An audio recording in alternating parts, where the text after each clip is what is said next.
They called her the most powerful woman in medieval Europe. But she died behind cold stone walls. Not from illness, not from war, but from silence. For 16 years, Eleanor of Aquitaine, Queen of France, Queen of England, Duchess of a land poets adored, was locked away by her own husband.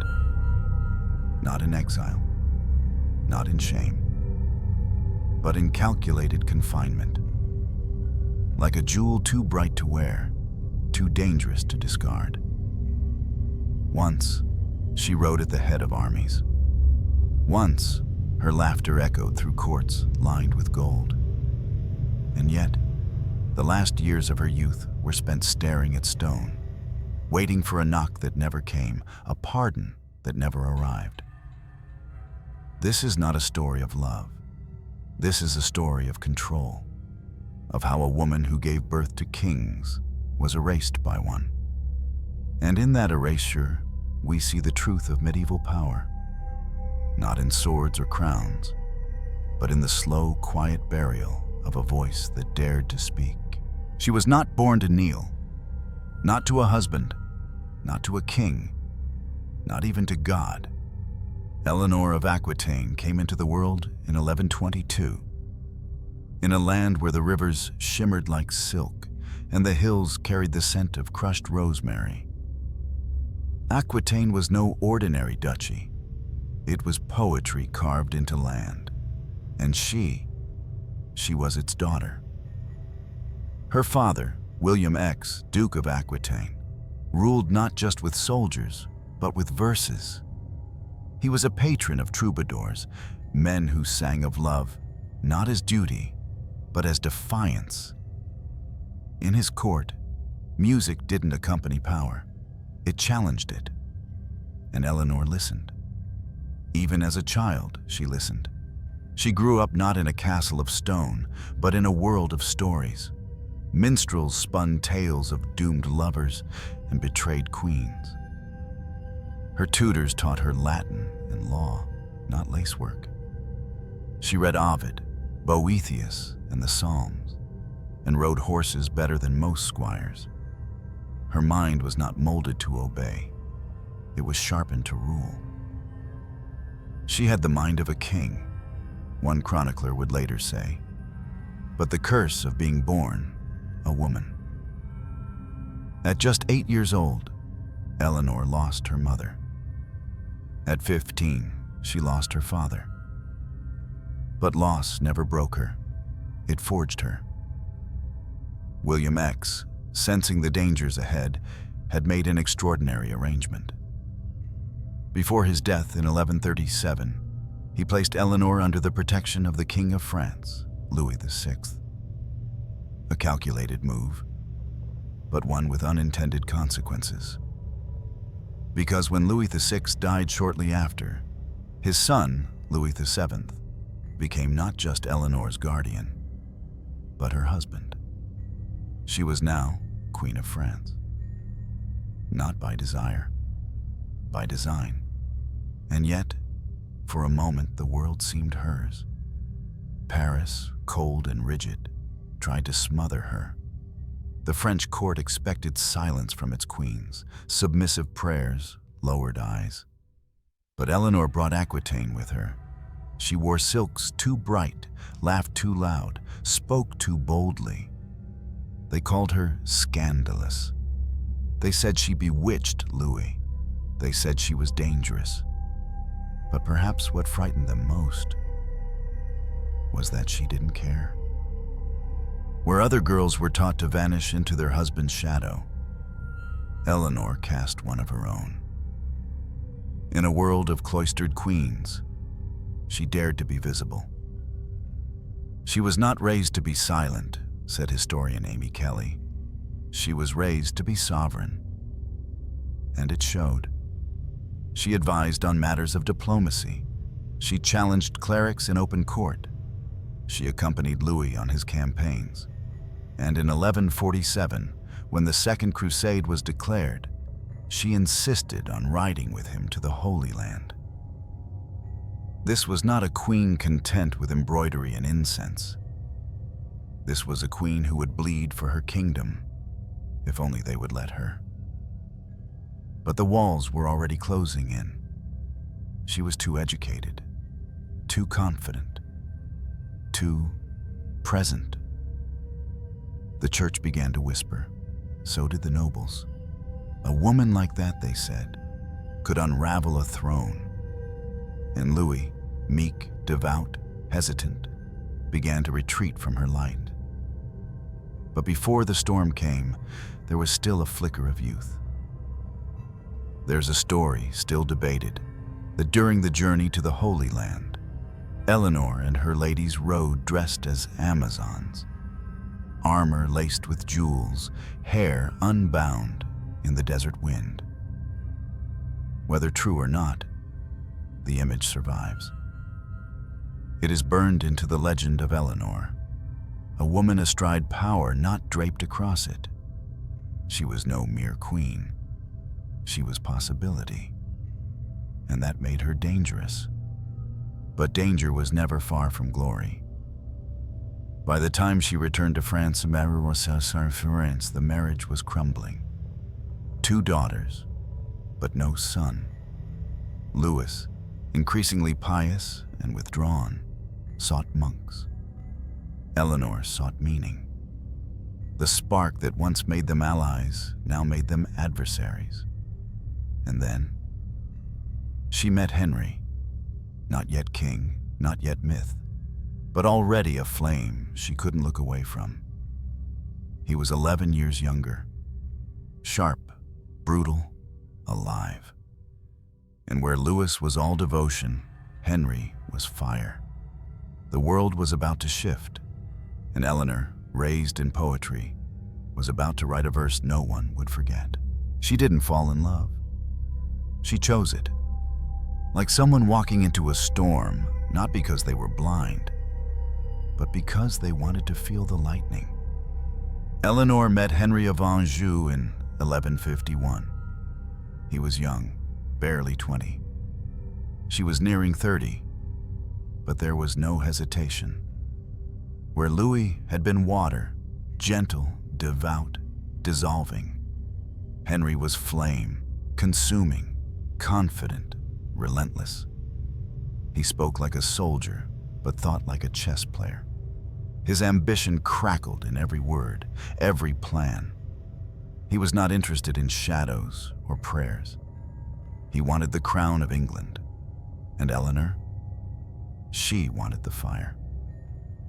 In 1152, barely 2 months after her annulment from Louis VII was finalized, she married Henry. It was fast. Some said reckless. Others said indecent. But Eleanor had been a queen long enough to know the difference between silence and survival. And she would never be silent again. In 1154, Henry Plantagenet ascended the English throne. Eleanor became queen for the second time. Not by accident, by conquest. And this time she wouldn't sit behind the curtain. She ruled with him, not behind him, not beside, with. Together, they held more land than any monarch in Europe. From the Pyrenees to the Scottish border, the empire pulsed under their feet. People whispered that she was the true force behind the crown. And for a while, it was not a lie. Eleanor governed Aquitaine as its duchess, negotiated treaties, arranged marriages, oversaw court reforms. In Poitiers, she revived the court of love, a poetic experiment where women judged the affairs of the heart and men pleaded their passions. It was not just indulgence, it was power reframed. She brought troubadours into castles. She had stone walls echo with poetry instead of orders. And when Henry was away, as he often was, Eleanor ruled in his place, issuing orders, stamping decrees, hearing petitions. She was not a queen in title only, writes historian Alison Weir. She was, in practice, a regent, a co-monarch. Even the birth of her sons carried the weight of strategy. Henry, Richard, Geoffrey, John, 4 sons who would one day tear each other apart, but for now, they were pieces on the board. And Eleanor moved them well. But even power has a pulse, and beneath the rhythm of success, there was tension, like a string pulled too tight beneath a song. Henry was a storm she thought she could ride, but storms do not love, they consume. He began to shut her out, slowly, then with force. His temper flared, his affairs multiplied. Most infamously, with Rosamond Clifford, the fair Rosamond, a woman hidden away in a tower of vines, like a song Henry didn't want Eleanor to hear. And yet, she heard everything. The rumors, the betrayal, the condescension, the quiet theft of her authority. She, who had once co-ruled, now saw her powers slowly sliced away like a roast at the royal table. But Eleanor did not scream. She watched. She waited. Like a lioness no longer hunting, but calculating. Still, there were moments.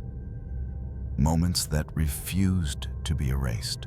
One evening in Aquitaine, before things fell apart, she and Henry sat under olive trees. A troubadour sang of a hawk who broke its chain, only to return to its master by choice. Henry laughed. Eleanor only smiled. "Even a bird who returns," she said, "remembers the weight of the chain." That night, they walked back in silence, but his hand found hers, rough, calloused, real. And for that single breath of time, the fire warmed instead of burned. It would not last. But it had happened. And perhaps that is the most tragic kind of joy. Not the joy we lose, but the joy we never got to repeat. Because the queen who had once held empires in her palm would soon be holding nothing at all. Only silence. Only stone. But not yet. For now she was still a queen, still a mother, still in motion, still dangerous. And power, as the world would soon learn, does not forgive dangerous women. Even when they wear crowns, power, when denied, ferments. It does not fade. It waits. And Eleanor waited. Not with patience, but with purpose. By the early 1170s, the marriage between Henry II and Eleanor had curdled into Cold War. They still dined together at state banquets, still posed for court artists. But beneath the gold and tapestries was rot. Henry had taken mistresses openly. He'd reduced Eleanor's authority in Aquitaine. He'd ignored her counsel, dismissed her envoys, and, most wounding of all, treated her as a relic, not a partner. But Eleanor had not spent her girlhood reading Boethius and Ovid, only to die in silence. She had sons, and sons, in a broken empire, were sharper than swords. In 1173, the queen made her move. With the quiet precision of someone who'd lived among courtiers and cutthroats, Eleanor began to weave a rebellion, not just against her husband, but against the very spine of his rule. She convinced 3 of her sons, Henry the young king, Richard, and Geoffrey, to rise against their father. She secured support from the King of France, Scottish allies, and rebellious nobles from Aquitaine and Brittany. It was not a tantrum. It was a chess game in blood. Eleanor was no longer simply a mother. She was a tactician, and she had turned her womb into a battlefield. It was, wrote chronicler Ralph de Deceto, as if the lioness had loosed her cubs upon the old lion. But not all revolutions are born equal, and not all sons are loyal, even to the mother who bore them. The rebellion failed, not slowly, brutally. By the end of the year, Henry II had crushed the uprising. Nobles were executed, lands were confiscated, and Eleanor? She fled, tried to escape Aquitaine, disguised as a man. But somewhere near the Loire Valley, she was intercepted, betrayed, and dragged before her husband. The king did not scream. He did not strike her. That would have been mercy. Instead, he exiled her to a prison of stone and silence. There was no trial, no decree, only a decision. Eleanor would disappear. She was 51 years old, and for the next 16 years, the queen who once ruled half of Europe would not command a throne, but a cell, not a dungeon, no chains or blood-soaked straw. Her prison was dignified, which made it crueler. A walled chamber in Winchester, or Salisbury, or various other castles, as Henry saw fit. The locations changed. The silence did not.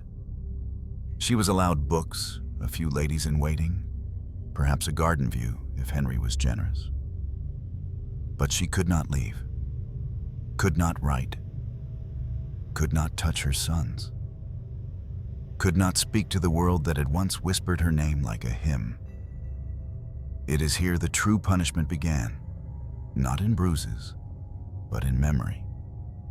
Eleanor had danced in palaces. Now she counted footsteps in moss-covered corridors. She had argued with kings. Now she rehearsed replies no one would ever hear. She had shaped empires. Now she traced cracks in the wall and wondered if they too would forget her shape. But Henry was not finished. He paraded his mistress, Rosamond, across court like a trophy. Even when Rosamond died, possibly poisoned, possibly not, Eleanor was still kept behind stone. No vindication, no release. She had become the ghost of a queen, alive but suspended, like a portrait turned to face the wall. It was the slowest kind of death, one modern historian wrote. A burial without earth, a scream without sound. And the irony? The sons she'd unleashed turned on each other. Henry the young king died of dysentery in 1183, begging forgiveness too late. Geoffrey died in a tournament in Paris, crushed beneath a horse. And Richard, the one she loved best, became more lion than son, roaring his own name louder than hers. The throne Eleanor had once tried to reshape was now a battlefield of men she had raised, but could no longer reach. This was the cost of rebellion. Not defeat, but erasure. Henry never forgave her. Not for loving too fiercely, not for thinking like a king, not for trying to rule in a world that demanded she obey. And so she was hidden, like a relic too dangerous for the altar. Yet in her silence, something else took root, not regret, not surrender, but memory. Eleanor began to preserve herself the only way she still could, by surviving. Time does not strike in thunderclaps. It scratches, softly, like a spoon across a pewter plate, dull and constant. And for 16 years, that sound followed Eleanor of Aquitaine. Not war, not rebellion, just breath, after breath, after breath, with nothing to interrupt it but the ache in her bones. She was 51 when the prison walls first closed around her. By the time she saw sunlight without permission again, she was near 70. A queen buried in years instead of soil. Her body, once trained in hawking and horsemanship, began to turn against her. The joints stiffened, the spine bowed, not dramatically, just enough to remind her that power had left not only the court, but her knees. She developed chronic pain in her legs. Her hands swelled. Some letters, written much later, show signs of trembling strokes, as if the quill itself had begun to resist her. She rarely saw doctors, not proper ones. Henry allowed only limited visits. And the treatments? Leeches, cold compresses, prayers, more ritual than remedy. In the stillness of captivity, the body becomes theater. Every twitch, every wheeze becomes an event. And Eleanor had an audience of none. Even her voice grew fainter. The women who attended her, anonymous now in the margins of history, reported she sometimes spoke to herself. Not mad, just echoing, trying to prove her throat still held sound. She sang less, stopped composing, stopped humming the melodies of Aquitaine. Those lilting southern notes, half sunlight, half rebellion. It was not silence by order. It was silence by erosion, like a flower not cut, but left unwatered until it forgot it had ever bloomed. There were no windows in some of the castles where she was kept. Only slits, arrow narrow. The kind that let in light like guilt, thin, angled, cold. Dust would gather on the sills, and sometimes she would write her name in it, Eleanor. Not Eleanor, never that Latin distortion. She would press her fingertip into the grime like an oath to herself. I was, I am. But the dust always returned, always. She aged like parchment, brittle, creased, yellowing from corners inward. And still, Henry visited only when politics required it. There is no record of them speaking in warmth during those years. No reconciliation, only formality. He called her my lady. She bowed like a courtier. But inside, she was becoming something else.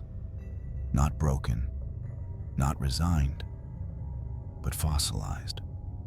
A thing once living, now preserved by pressure. Her teeth began to loosen. She wore heavier veils to hide the dark spots on her skin. What might now be seen as liver disease or simple decay of blood vessels from age and confinement. She coughed through winters. Her appetite shrank. But the worst wound was not visible. It was the one inside her chest. The one named Richard. He had joined the rebellion. Then he had vanished. Sent messages, perhaps, rare and coded. But Eleanor's maternal fire, once a torch, had become a dying ember. The boy she once taught to ride horses through the hills of Aquitaine was now wielding a sword against his own father. And she could neither stop him nor comfort him. She was the mother of lions, and yet she had become a cage. Years passed like wine gone sour, too bitter to drink, too precious to discard. The world outside changed. Popes died. New kings rose. Castles were built in her name, though she could not see them. And still, Henry lived. He ruled. He sinned. He punished. Some historians believe she was moved between as many as 10 different residences during her confinement. Never settled, always shifting. A queen without a court, a prisoner without chains. That was the cruelty of it. She was not tortured. She was not starved. She was simply forgotten just enough to wither without outrage. In those rare days of sunlight, she would sit by the wall, bare stone, rough as unfinished thoughts, and press her fingers against the warmth, not for heat, but to remember what fire once felt like. Some days, the birds would land outside her chamber slit. She never tried to shoo them. They were the only creatures who came and left freely, the only ones who sang without asking permission. She never wept in front of her attendants, but once, just once, she was seen placing a feather in a folded piece of cloth beside her bed. "To remember the softness of flight," she said. By the late 1180s, Eleanor's health was visibly fraying. Even Henry, cold and bruised with years, began to retreat from public appearances. He was aging too, though not imprisoned. And in the strangest symmetry, the fire that once burned too hot between them had now cooled into mutual exhaustion. They were two monarchs rotting at opposite ends of the same empire. But Eleanor would not die in prison. Fate, ever cruel in its irony, had one more twist to offer. A death would come soon. But it would not be hers, and through that death, she would rise for a moment. But for now, she remained in her room, aging behind the curtain of history. When the world forgets you, your mind begins to remember too much. Not clearly, not kindly, but in fragments. Like a mirror dropped down a well, still reflecting, but always in pieces. Eleanor no longer knew which year it was. Or perhaps she did, but refused to name it. Time had stopped meaning progress and had started meaning wait. Each morning was a repetition, each dusk an echo.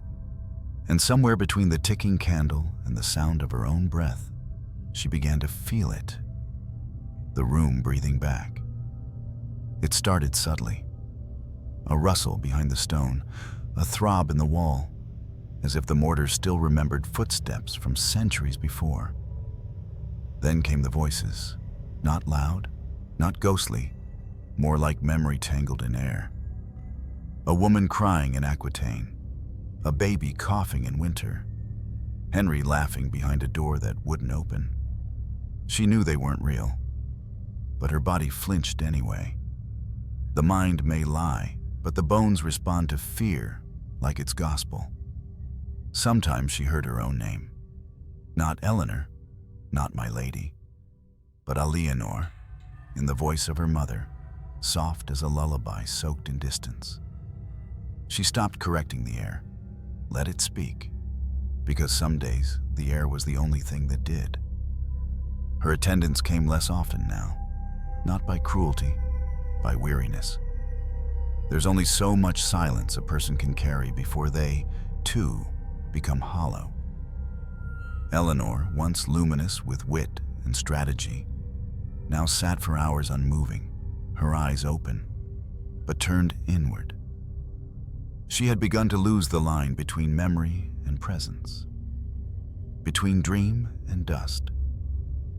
She swore she saw Rosamond once, the mistress long dead, standing in the corner of the room, mouth sewn shut with vines. She blinked. Gone. But the scent of roses remained for hours. Some days, she forgot where she was. Other days, she remembered too clearly. She remembered the first crusade. The blood under her fingernails from treating a wounded knight. She remembered Louis, weeping after his failure in Antioch.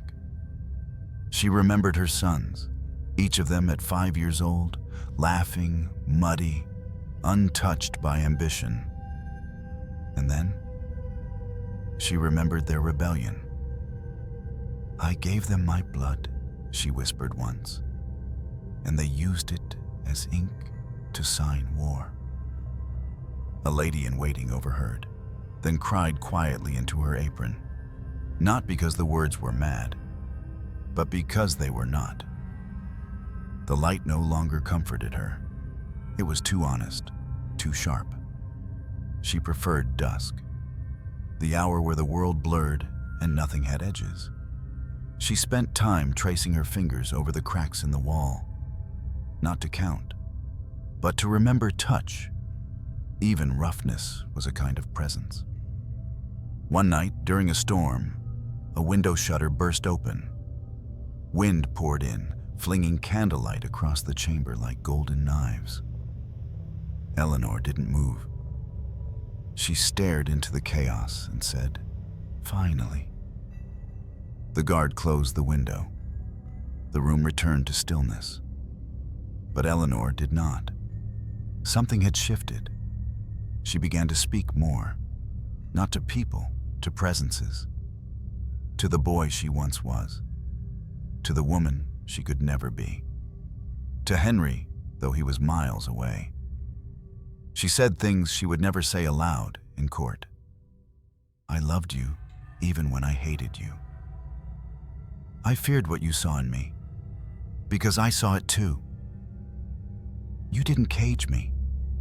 You shaped me." Words unspoken for decades now bloomed in the stale air. And still, no one answered. Her dreams grew vivid. She wandered empty cathedrals, climbed stairs made of parchment, dined at long tables where every guest wore her face, aging faster with each course. She would wake up sweating, only to find that the candle hadn't burned. No time had passed. Reality had begun to fold. But this was not madness. This was grief with too much time to breathe. When no one listens, even truth begins to deform. It curves. It molds itself to echo. Eleanor was not mad. She was echoed too long. Still, the outside world crept in, no matter how tightly Henry sealed her fate. Whispers from guards, news carried in guilty stares. Henry, the young king, dead. Geoffrey, trampled. Richard, somewhere in the Holy Land, wearing a crown made of his mother's ambition. The empire Eleanor helped build was crumbling in foreign tongues. And yet, no one asked her what she thought. She was the architect, now treated like debris. One night she asked her maid, "If you build a house and it falls while you're locked inside, do they blame you or pity you?" The maid had no answer. Neither did history. By the late 1180s, her paranoia turned inward. She began locking her own doors, covering mirrors, insisting her food be tasted, not from fear of poison, but from fear that she no longer tasted at all. What if she had died already and no one had told her? She wrote imaginary letters to her children, tied them with invisible ribbon, stacked them in a box that didn't exist. One for Richard. Do not wear a crown that makes you bleed. One for John. The last born does not mean the least. One for Henry. You died too early and too late. Each letter folded with care. Each one sealed with the kiss of someone who remembered what it meant to be needed. And then, one night, the silence changed. It was not the room breathing. It was a guard. Knocking. Henry II was dead. It didn't come with trumpets. No grand announcement. Just a knock. 3 times. Soft, measured. Like someone tapping on the coffin of a memory. Eleanor looked up. For a moment, she thought the room was playing tricks again. Another echo, another hallucination shaped like hope. But the door creaked. Real. The first sound of release in 16 years. A guard stepped in, eyes lowered. No crown, no ceremony, just 4 words. The king is dead. Henry II. the man who had once burned with ambition so fierce it scorched the edges of Europe, now nothing more than a body cooling beneath linen. Gone. After decades of wars, betrayals, and empire building, the lion had fallen. And Eleanor? She didn't weep. She didn't rejoice. She simply stood, as if centuries of stone had slid off her shoulders. When she stepped out of that room, the light hurt. Even the sky felt foreign, too wide, too alive. It was not freedom. It was exposure. She had aged in isolation, but the world had aged without her. England no longer belonged to Henry, and it didn't yet belong to John. It belonged to Richard, her son, her lion. And he had summoned her. She was nearly 70, bent, slow, veiled in black. But make no mistake, when Eleanor of Aquitaine re-entered court, the air remembered her shape. She traveled to Winchester, to Westminster, to the very chambers that once held her orders in contempt. Now, those same halls echoed with her steps. Richard, preparing for the Third Crusade, handed her the realm like a scepter forged from memory and debt. She became Queen Regent, not ceremonial, sovereign. She presided over councils, signed charters, brokered marriages, put down rebellions. For 15 years, she was buried alive, wrote one chronicler. And now she governs as if death had trained her. But there was no triumph, no glory, only the hollow weight of necessity. Eleanor did not rule because she craved power. She ruled because everyone else had either died or failed. Her sons had become ghosts of their own making. Richard, bold and brilliant, would spend less than 6 months on English soil before leaving for war. Geoffrey was already dead. Henry the young king lay in a foreign grave. And John was waiting, always waiting. She was no longer a mother. She was a steward of ashes. In Poitiers, she walked the halls of her youth. The murals had faded, the musicians long gone. She touched the stone walls and whispered to them, not in madness, but in greeting. These stones had remembered her better than men did. But power, once tasted again, does not fade quietly. Eleanor sent letters in Latin, dictated orders to bishops, corrected trade laws. She summoned nobles who once forgot her name and made them kneel again. This time, not to a queen, but to a revenant. The ghost of the past now governed the present. Still, her body refused to forget. She limped more each winter. The pain in her side deepened. Perhaps gallstones. Perhaps something worse. Her eyesight dimmed, but she refused to surrender her signature. Even when her hand trembled, she wrote, "Eleanor, by the grace of God, Queen of England, Duchess of Aquitaine, and Countess of Anjou." As if names could hold back the dark. She visited monasteries, donated to convents, commissioned stained glass not of saints, but of queens. Perhaps she was preparing, not just for death, but for the version of her death that history would remember. Then, in 1193, word came. Richard had been captured.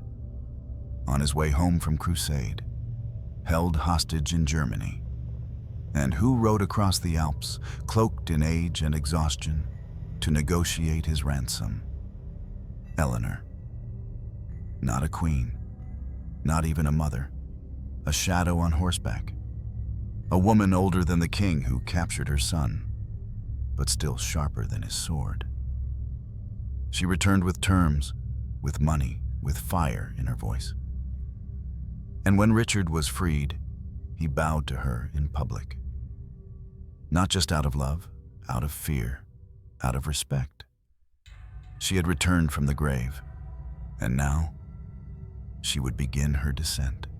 Not from failure, from exhaustion. By the late 1190s, she withdrew from court, retired to Fontevraud Abbey, where she had once walked as a girl. The corridors smelled of lavender and death. A holy place, a waiting room. She wore black, but not mourning. Monastic simplicity. She prayed, dictated her last charters, sat in gardens with the sun on her skin, like a memory she no longer chased. No more rebellion, no more crowns, just breath and bone, and the slow, soft crumbling of a woman who had once held the world by its throat. She died in spring, the season of rebirth. But her body did not bloom. It slowed, softened, stopped. Once April 1204, at Fontevraud Abbey, in the quiet stone chamber, where morning light slanted through narrow arches, Eleanor of Aquitaine slipped out of time. No crowds, no speeches, only the abbess present. A hand folded over hers, a whisper of psalms, and then silence. Not the silence of death, but the silence that follows a thunderclap, when the ears ring with memory and the world doesn't know what it just lost. She was 82, older than most queens, older than most kings, older than Henry, older than Louis.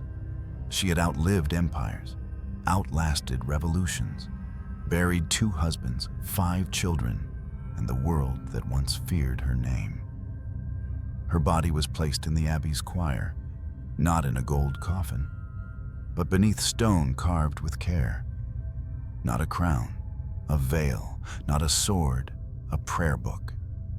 By her side, Henry II, the man who locked her away, the man who crowned her twice, the man she had loved, hated, and outlived. Between their tombs, no touch, just air, just stone, just centuries of what was never said. The political world did not stop for her death. No royal decrees of mourning, no parliaments paused. England was unraveling. Richard had died in 1199, shot by a crossbow bolt during a petty siege. Now John sat the throne, her last son, the one they once called Lackland, and fittingly, he now ruled a kingdom losing land by the year. Within months of Eleanor's death, Philippe II of France stormed into Aquitaine. Fontevraud trembled under foreign banners. The duchy she had loved, sung about, defended, rebelled for, was crumbling. It was as if, with Eleanor gone, the threads no longer held. She had been the spine of the empire, and now the spine was broken. Not dramatically, not with a sword, but the way old wood splits in silence. From pressure, from time, from no one listening. John, insecure and suspicious, began to rewrite the past. He saw his mother's legacy not as foundation, but as shadow. He rarely spoke her name in public. He disbanded her remaining household. He ignored the duchy she left behind, and, in time, others followed. Historians grew quiet. Chroniclers turned their pens toward kings, battles, popes. Eleanor's voice, once thunder in court, became a footnote. Too clever for her sex, one monk wrote. Too dangerous, said another. Too proud. No mention of her charters. No lines for the taxes she balanced. No praise for keeping England stable while her son was at war. Just a whisper. A queen who forgot her place. But some remembered. In Aquitaine, songs were still sung, quietly, in dialects the court had never cared to learn. Verses about the lady who once rode through the hills on a white horse, singing with the wind. Stories of a queen who kissed rebels, not bishops, who chose her second husband and dared to walk away from her first. In the abbey, young nuns placed wildflowers at her tomb. Not roses, but violets. Small, defiant, perennial. Not grand, but enduring. And there was Richard. Though long dead, he had ordered that his heart be buried in Rouen, his body in Fontevraud, and his sword passed to no man unworthy of his mother's name. He called her the origin of my will, not mother, not queen, but origin. She was not his beginning, she was his blade. As the 13th century marched on, the Plantagenet dynasty began to rupture. Barons rebelled. Magna Carta was signed. John died. Henry III rose. And still, no one spoke Eleanor's name in Parliament. Not because she had been disgraced, because she had been too large for the world that came after. There are people history cannot absorb, only delay. It would take 700 years before historians began to return to Fontevraud, to touch the worn effigy of a woman lying beside her king with a book in her hands. Not a sword, not a rosary, a book. As if she had died still reading, still writing, still refusing to close the last chapter. Her legacy was never burned. It was filed away, folded into curtains, hidden behind veils, but veils fray. And now, centuries later, we see her, not as rebel, not as saint, but as a sovereign who lived in the full spectrum of power, its seduction, its violence, its loneliness. She was not good. She was not cruel. She was real. And history, like the silence after a bell, is still echoing with her name. Eleanor of Aquitaine was never burned at the stake, never beheaded, never cast out of the church. And yet, her legacy suffered a quieter execution, not by sword, by narrative. In the centuries following her death, Eleanor became an absence in most official records. Where once she signed royal charters, her name vanished. Where once her image was embroidered in tapestries, she faded. And when she was mentioned at all, it was through the language of discomfort. Too willful for a woman, too involved in matters of state, too present in the minds of men. It was not hatred. It was a slow burial by omission. The church had never trusted her, not since she wore armor to the Second Crusade, not since she supported the troubadour culture that spoke of love without marriage, desire without guilt, women without obedience. To them, she was a disruption, a storm in a monastery. To the French court, she was scandal, the queen who annulled a sacred marriage, the duchess who handed Aquitaine to England. To the English court, she was danger, the wife who stirred rebellion, the mother who turned her sons into lions and loosed them upon their father. To the chroniclers, nearly all men in monkish robes, Eleanor was the itch they couldn't ignore, but refused to scratch too hard. They wrote her thin, drew her sharp, painted her voice louder than it likely was, not because she had sinned, but because she had spoken. And medieval power feared speech from lips that didn't wear beards. Was she perfect? No. She backed rebellions. She may have encouraged war. She maneuvered her children like pawns on a fractured board. But to judge her by modern morality is lazy.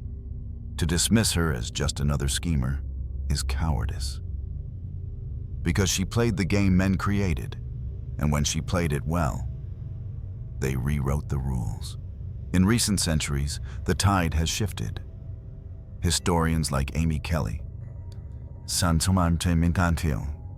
Alison Weir, and Ralph Turner began to look again. They found letters, charters, accounts of political savvy and cultural influence, evidence that Eleanor was not merely reactive, she was strategic. In Aquitaine, she preserved local laws against outside influence. In England, she protected her dynasty's continuity while her sons killed each other. She survived 2 kings, 4 rebellions, 7 pregnancies, and 16 years of silence. She ruled not through sympathy, but through presence. And that made her remarkable. Yet some feminists hesitate. They ask, did she help women? Did she break systems? Or just break men? The answer is complex. Eleanor did not seek to overturn the world. She sought to exist inside it on her own terms. In a time when queens were ornaments, she became an architect. When women were veiled in Latin and marriage treaties, she dictated. That alone was revolution. Her court of love in Poitiers, once dismissed as myth, is now understood as a cultural statement, a room where women judged men's emotions, where intellect and romantic agency belonged to both genders. Was it radical? Not by today's terms, but for the 12th century, it was thunder whispered through velvet. And yet, her name still causes discomfort in textbooks, not for what she did, but for refusing to vanish. Even now, some write her as manipulative, reckless, imprudent, because it is easier to punish a woman's ambition than to understand its context. What is history if not a story written by those who survived? And what happens when the one who survived most was not allowed to write it herself? Eleanor left no autobiography, no grand confession, just fragments, letters, walls that remember her footsteps more clearly than scribes. She once said, "I have loved and I have ruled. I regret neither." Those words, if authentic, were likely never meant for the public. But now, centuries later, they are the closest thing we have to her voice. And what a voice it must have been. Sharp enough to shape kings, warm enough to raise them, cold enough to bury them. The question is not, was Eleanor good or bad? The question is, why did history forget her until we were ready to hear her again? She was not a feminist. She was not a saint. She was a woman in full, ambitious, brilliant, flawed, bruised, not ahead of her time, but refusing to be erased by it.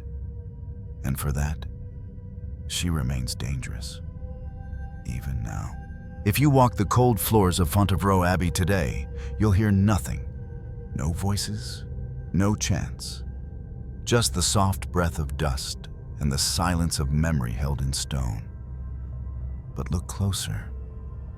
There, beneath the ribbed vaults and pale light, lie 4 effigies, carved from limestone, smooth from time, softened by centuries of prayer and forgetting. Among them, Eleanor of Aquitaine. She does not lie in submission. Her stone figure is not shrouded in grief. She is not draped in widowhood. She is not kneeling. She lies, reading. A book rests open on her chest. Her fingers touch the page as if caught mid-thought. Her face is serene, not from piety, but from presence. She is not waiting for heaven. She is remembering something the world is still trying to learn. Next to her, Henry II, the man who ruled with fire and fear. The man who caged her, buried her, crowned her. His hands are folded in prayer, his eyes closed. Between them, a distance. No touch, no inscription of love. only the long, cold dialogue of stone and what it never dared to say aloud. On her other side, Richard the Lionheart, her favorite son. His effigy rests with his sword laid beside him. He died in battle. She buried him, and now he watches over her in stone as she once guarded him in blood.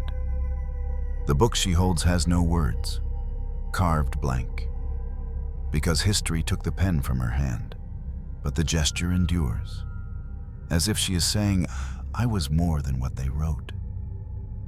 The abbey is quiet. Tourists pass through in whispers. They take photographs. They linger by the tomb. Some place flowers.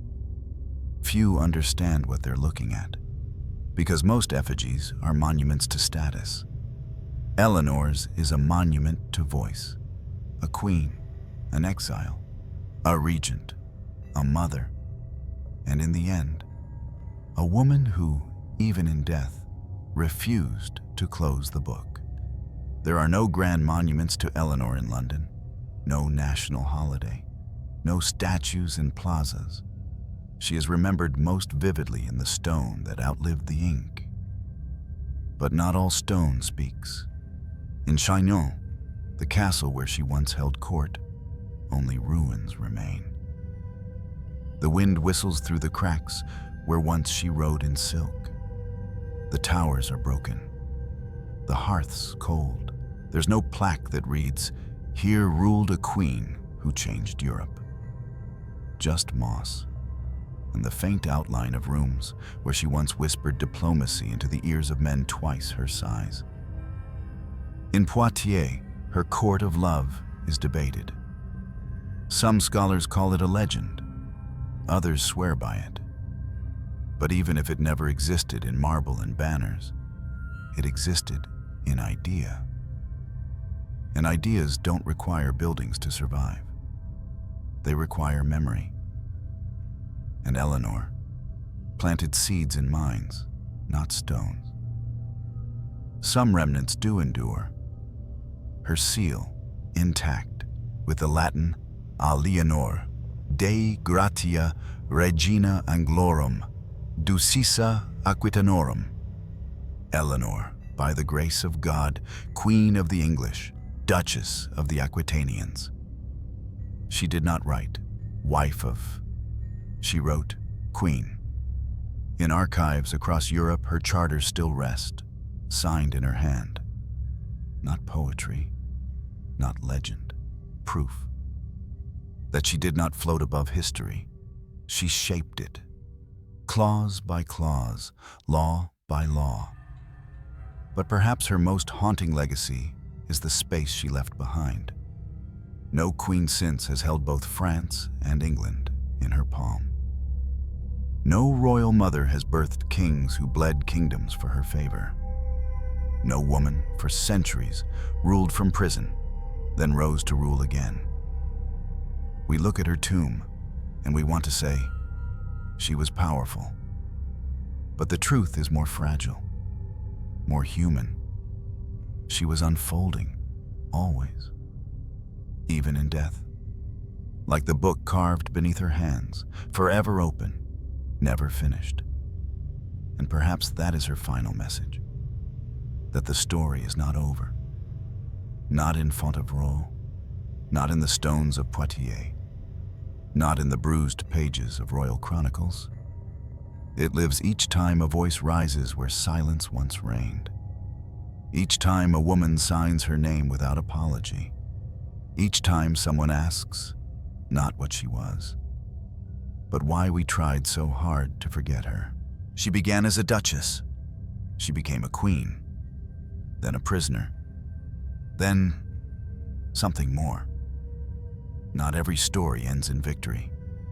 Some end in presence. And Eleanor's presence, though buried in stone, though faded in ink, still lingers like the scent of rain on old marble. History remembers kings who conquered. It rarely remembers those who endured. And Eleanor of Aquitaine endured more than most. She endured betrayal from husbands, distance from sons, suspicion from priests, and silence from the world she helped shape. And yet, she did not vanish. She was reduced, twisted, muted, but never erased. Why? Because women like Eleanor leave traces, not in war, but in tension, in the discomfort of those who write the records, in the questions they leave unanswered. They called her too proud, too meddling, too ambitious. But what they meant was, she was too loud for a world that asked her to whisper.